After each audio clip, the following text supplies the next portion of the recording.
At least it's the middle of the week for me. Maybe a little bit past the middle of the work week, but there you are. Well, my work week is really a 7-day week, so I don't know when the middle of my week is, to be honest, but probably not relevant to these readings. Uh, I'm kind of live streamed out. I've been on Zoom helping teach a class as a mentor, and it's kind of interesting. It's about mediation. So, what has it got to do with this? Not a lot, but there is a lot of similarity between mediation and what I do at Career Supply Spiritual Center. But today's reading is really what we're here for, and it's called Bold Habits. You got the message multiple times over that this whole theme is being bold about different things. And often we're repeating some of the information. Why? Because when you were a kid, the way you learned a lot of stuff was by rote. I mean, I'm not saying you didn't learn everything by rote, obviously, but you learned, a lot of stuff by rote. For instance, you learned your multiplication tables by rote and so on. Rote's good. This isn't rote, but it is repetition. And you'll find that a lot of science of mind, in particular, and New Thought teaching in general, is about repetition. It's about repetition. It's repeating ideas, but often present to them in slightly different ways, just because we all learn in different ways, and to make sure that ultimately everybody gets the message. And sometimes you can read something once and wow, and it's really clear. Other times you got to read it 2 or 3 times, sometimes more, before what the author's saying becomes clear to you, because he or she may be saying something totally unfamiliar to you, or they may just not be very good at explaining it. So if you got to go back and look at some of this stuff more than once, that's okay. And Reverend Raymond here is, of course, repeating stuff, but presenting it in slightly different ways. So what does he have to say about bold habits? The first quote is from someone called James Clear. I didn't know who he was. I had to look him up. He's a relatively young, depending on your viewpoint, he's 38 years old, which is in the span of human life these days, roughly about halfway through, or maybe not halfway through, who knows. He wrote a book called Atomic Habits, which is apparently very well known. I didn't know about it. And on page 165, this is what he says. He says, but one push-up is better than not exercising. 1 minute of guitar practice is, guess what, better than none at all. 1 minute of reading is better than never picking up a book. It's better to do less than you hoped than to do nothing at all. In other words, do something. Ernest Holmes in The Power of an Idea. It's a fairly short quote for once from Holmes on page 25, paragraph 5, in whatever edition Reverend Remote looked up. We are thinking, choosing centers of awareness in this mind. That's the one mind, the one source of all. And according to the sum total of all of our thoughts, we're either silently attracting good to us or repelling it from us. I'll come back to that. Reverend Raymond asks, if you were the star of a reality show, what would the viewers notice about your habits? Habits of behavior became habits. Why? Because we rehearse the behavior repeatedly. Many habits were unplanned, but became habits nonetheless. Do you know which of your habits support the life you desire and those that are counter to that life? We already have habituated ways in which we tie our shoes, brush our teeth, prepare for bed, interact with people, travel to and from home, etc., etc. Choosing habits that are boldly life-affirming sounds great, and yet many of us will continue doing things just as we've been doing them for years. even when we know certain habits are less effective, and some may actually be detrimental to our health and our well-being. And yet, we still persist with the same old. As James Clear says on page 184 of Atomic Habits, the problem wasn't knowledge, the problem was consistency. Reverend Raymond goes on to ask us, remember Newton's first law of motion. An object at rest remains at rest, or if in motion, remains in motion at a constant velocity unless acted upon by a net external force. In other words, it's going to keep doing the same thing or nothing until something outside makes it do something different, move in this case. He says, if we want something new, we must be and do something new. And we must be consistent in our evaluating to ensure we adjust as changing conditions warrant. Great health, more abundant wealth, global peace, and a world that works for all require that we establish new and more effective habits aligned with the realization of the vision. So, in other words, is the way that we act in line with what we want?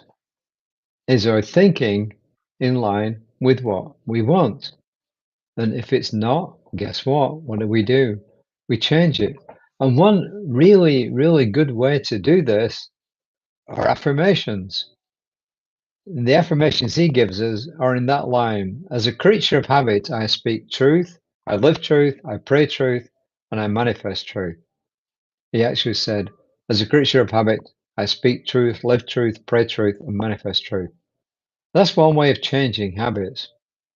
And he says, I do the same thing for love, peace, equity, and joy.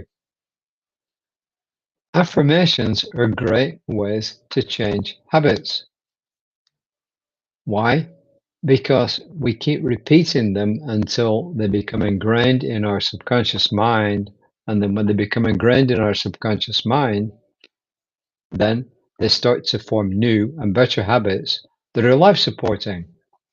So you could say, in a way, that this reading affirms the need for affirmations because it's a wonderful way to change things. I learned this idea of affirmations years ago. My first real mentor was he was well known in the self-help arena. Bob Proctor. He was part of a film called The Secret, and then the sequel to The Secret. And he used to tell us, look, he reminded us we've all got different modalities, ways of learning. Some of us are visual, most actually, in fact, are visual. Some of us are auditory, and some of us are kinesthetic, touch, feeling, etc. But he said, we're all to some extent each of these things. We may be predominant in one and less in others, but we all have these same qualities, these ways of learning. It's just that some are more predominant than others. And he suggested one of the best ways to do affirmations was actually to physically, with a pen, write them down and speak them out. Why did he suggest this? It's really simple. He suggested it because you engage all three modalities. When you write it, you're touching the pen, you're touching the paper. And I think you can do it on a computer because you're touching the keyboard, right? You're engaging your visual senses. Why? Because you're looking at it as you're doing it. And you're engaging your auditory sense because you're speaking it out as you actually do it. One thing I've also done is this. I've recorded myself with affirmations, my own voice in an affirmation. So I'll get out my recording device, or these days I just get out my phone and pull up, the recording app, and I'll record the affirmation. and I'll keep playing it back. And oftentimes what I'll do when I do that is I will play it back and forth, and I will sit quietly and I will do some breathing, and I'll repeat it out loud. But I'm hearing my own voice telling me. And what I'll do is I'll repeat. So, for instance, here I would say, I'm going to pick the last one because it's easier. Oh no. As a creature of habit, I speak truth, live truth, pray truth, and manifest truth. I'll record that and then I'll leave a gap. And then I'll say it again and I'll leave a gap. Why? Because I'll listen to it and then I'll speak it out loud myself. I'll listen to it, I'll speak it out loud myself. And before I start, I'll write it down because I can see it and then I can hear it. And it really does go on. If you get in that kind of mellow mood, you do some breathing, maybe a little bit of meditation, and then you start playing affirmations. It's amazing. They really work. So I am a big believer in affirmations, and I interpret this as what it's all about. So we pick something that's life affirming, and then we affirm it. And it can be material stuff. If you want to manifest $10,000, then build your affirmation around that. I easily manifest all the money that I need for this situation. There was and of course, you're really doing spiritual mind treatment as well when you're doing this. Speaking of which, starting in July, on the next to the last Monday in July, we're actually starting a class at 6:30 p.m. Central Time, and guess what it's about? Spiritual mind treatment. It's going to be run for 8 or 10 weeks, and it's really, really an excellent class. Of course, now I've forgotten exactly what I was going to say, but the bottom line is this: when you do spiritual mind treatment, you're actually partially meditating and then going into affirming. So if you want to affirm something good for yourself right now, you can do it. You know, I've seen lots of wonderful examples of people using affirmations and having the things come to pass. But the thing is this, the secret's this, and this is what Bob Proctor said, this is what Science of Mind tells you. You need to put feeling into it. You need to feel what it's like to have that. So if you wanted to manifest, you needed 10 grand, you wanted to put that in your bank account, what would it feel like to have the 10 grand in your bank account? You close your eyes and imagine it. What would it feel like? In my case, I open up my app and I look at my checking account and wow, there's 10 grand in there. So, and how does it feel? Feels pretty good, right? To have 10 grand in your checking account. Whatever it is, you do that. Well, I was going to say there was a story of a man who he got in trouble with some nasty people and he had to have a certain amount of money by a certain time. Otherwise, who knows what would happen to him. These were real nasty people. And this was, I think, at least in the Los Angeles area. And the minister was very experienced in science of mind, was asked to do spiritual mind treatment by this guy to manifest the money to pay off these people. But what he kept saying to him was, would it be okay if this whole thing went away? Would it be okay if this whole thing went away? And the guy kept saying, no, I need the money. I need the money. But eventually he got the message and he said, okay, it will be okay if the whole thing went away. And guess what? The whole thing went away. He didn't have to envision getting that money. The whole thing just went away. So affirmations work.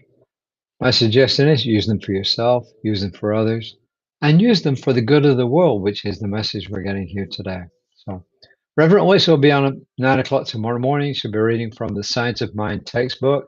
It's pretty dry, but we agreed she's making comments in between the readings to make it more interesting. So tune in to her then, 9 o'clock Central Time, and come back tomorrow evening at 5 o'clock. I should be finished with my mentoring by then, so hopefully I can come on at 5 o'clock. But if not, I'll be on when I finish my mentoring. So until next time, namaste.